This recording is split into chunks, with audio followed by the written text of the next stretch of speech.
is one of the fastest rising comedians. You have to say that.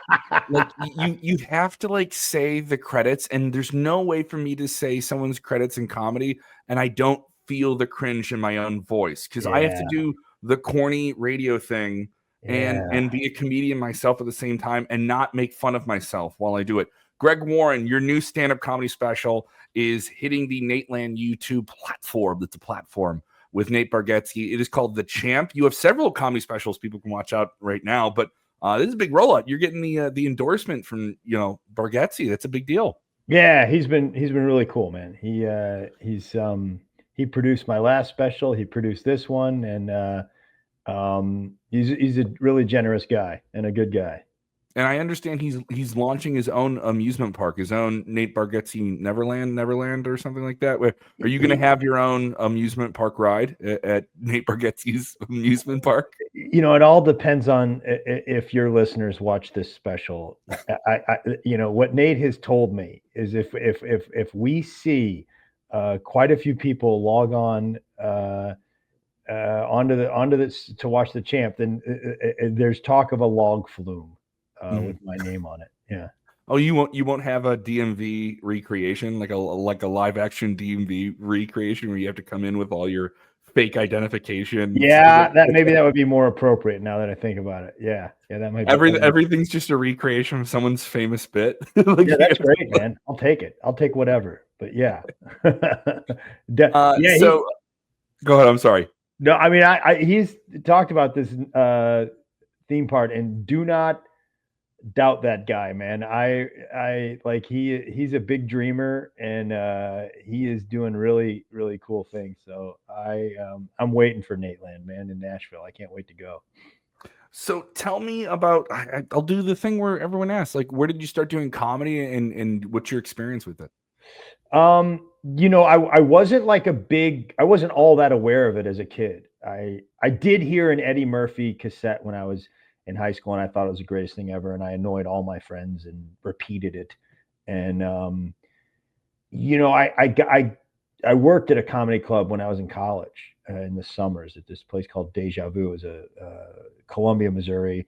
And that's when the first time I was like, man, people do this, and they're semi-regular people. And but I didn't have the courage to really just go for it after college. So I took a job in sales. I sold peanut butter and potato chips, and I was in Houston, Texas, and I just started going up to these like open mic nights, and there was a big comedy scene down there at the time. So after about 10 years, I was like, man, I think I'm better than a couple of these guys that are coming through town as opening acts. Like, maybe I could try it. And I quit a job making a lot of money and took about a 90% pay cut. And I just lived out of my car for the first year. But did you have access to snacks? That's important. If you have that hookup with the potato chip, there's a network there. I don't want to get the carny thing about comedy is like, what's the thing you have outside of comedy that you can use for comedy? Listen, I don't want to get anybody in trouble, but they were still there were some guys on the inside that were kicking me a few Pringles and here and there while I was out on the road. They fell for me. You were in with Big Pringle. That's the big thing. You were in. Oh yeah, man. Yeah. Oh yeah, man. I was selling Pringles, man. I know the ins and outs. So yeah, every now and then I was like, guys, I'm hungry. Can you just couple cans of Pizzalicious? Could you spare them? Pizzalicious. Well, you're going for the deep cuts on the Pringle flavor. Pizzalicious. A deep cut? Did you just say deep cut? No, sir. No, sir. That's number 5 in the flavor lineup. Okay. I'm sorry, I didn't know the flavor lineup. Yeah, it's not. That's number 5, and it's if you had children, you would know that kids love these things. Okay, what's the top 5 Pringle flavors of all time? As a former chip man in the business. Well, I mean, the original red can, that thing does probably. That's your horse. I bet you that's doing 70% of the business right there. Mm-hmm. It doesn't get 70% of the shelf space. And then sour cream and onion is a strong number 2. Now, for a while, there was a thing called Light or Right Crisp. It was a lower calorie version of the red can. It was like a silver can. We called it Light, and then we weren't allowed to. We had to call it Right Crisp because it wasn't light enough to be called light. And that You was had to get political with it. Yeah, it was like that was one. That was 2. Sour cream and onion was 3, and I think Cheesums were 4.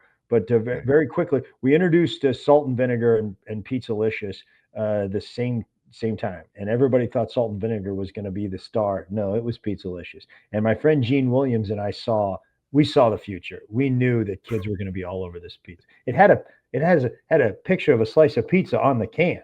I mean, come on. Yeah. Yeah. You can bring a slice of pizza with you in a can. Right. You see it. Yeah. I see the vision, what you're going for, Greg. Yeah. So you go from Houston. Do you go east or west? Which direction are you going then? Are you going to LA or New York? Well, I went from Houston to Ohio, which was the home office for Procter & Gamble, the company I work for. So I worked there. And then when I quit, I just went on the road for a year straight. And then I went out to LA, lived there, went back to St. Louis, where I'm from, and then went to New York for a while, and then came back to St. Louis. So I've lived on both coasts and loved both of it, you know. And then things really popped off for you like the last 4 or 5 years, coming right out of the pandemic. Nobody saw it coming. Yeah. They had written me off. But no, that was, I decided I was never like really all that dirty. I was maybe a little profane, and I got some advice from a guy in the business. It was like, hey man, you're too clean to not be just like all the way clean, you know? So that when I made that move, I don't know, things started, I think it was the mix of that. And I think maybe I just got better, where things started falling into place a little bit more. And it was, I like it because anybody can watch it. And I hate sometimes saying like, oh, he's a clean comic. I'm like, no, don't say that. Just say he's a comic, but it's, I think that, what I'm doing, especially on this new special, I think it has an edge to it. It's just, you could watch it with your kids or your grandma. I mean, already in the teaser clip, you're targeting the great state of Illinois is someone from over the river and one of Chicago's best suburbs, the entire state of Missouri. You're taking a shot at Illinois high school fishing. Where did you come about this bit? This is an incredible bit. It's true. There's I posted that trailer, and there's a lot of people in your state that are saying that now there's all kinds of states that have high school fishing, but the state of Illinois is the first to have high school fishing. Which is odd. You think the southern states have to get so mad about that? You know what I mean? Yeah, I know. River people are not happy about this. Not at all. People. Yeah, some of these SEC conference states, they're not happy. I met a guy, like I was doing a show in St. Louis, and this guy, I was doing that bit, and this guy was like, I'm a high school fishing coach in Illinois. So I had like 20 questions, and I was like, hey, what is, I assume it's a spring sport, high school ice fishing. That's a little nuts. Well, he goes, well, we practice all year round. I'm like, no, you don't. It's Illinois. Like what do you? He goes, well, in the summer or in the winter we practice indoors. I'm like, well, first of all, where? Please tell me it's not the swimming pool, because there's going to be some problems there. Coach, one of your anglers hooked my best butterfly. It's partially his fault. He's a sucker for spinnerbait, but still, Coach, we're supposed to be sharing this pool. They got too distracted by those colorful teasers, and they had to go and bite it. So this is a thing where you put together like 3 specials in 5 years. It's so much material. That's so much turnover and stuff like that. I don't want to do the thing where I'm interviewing and I bring up my own comedy. I'm recording my special, so immediately I do the internalization. In August, I'm recording my first one. Awesome. At the independent level, and I'm excited. And it's taking me years to put all this together at the scale of what I do, because I'm doing radio and all these other things at the same time. Yeah. And I have to give myself that break. But immediately I was prepping for this. I was watching your last 2, The Salesman and everything like that. And I was like, oh, this is like an entire chapter of your life in 1 hour. Like, is there a sense when you put this to tape and you taped it, like, I got everything I want in? Or is there always that sense of, I always have to leave something out so I know right away I can build and build and build on the next thing? Because comedy has that different conduit to it. It's because it's not like music. You can't just go out and play the same album they heard. No, that Yeah. album's done. It's gone. I have to, have a completely new thing ready to go. That's a great question. I mean, I'm sort of a go for broke type of person where it's like, if it's good, I'm not holding anything out because I want this thing to be good, and I'll just deal with the consequences later. Now there are, like, this special, the opening 4-minute segment is about poison ivy and trees and snakes. And it was in my last special, The Salesman, and we cut it late in the process for a couple of reasons.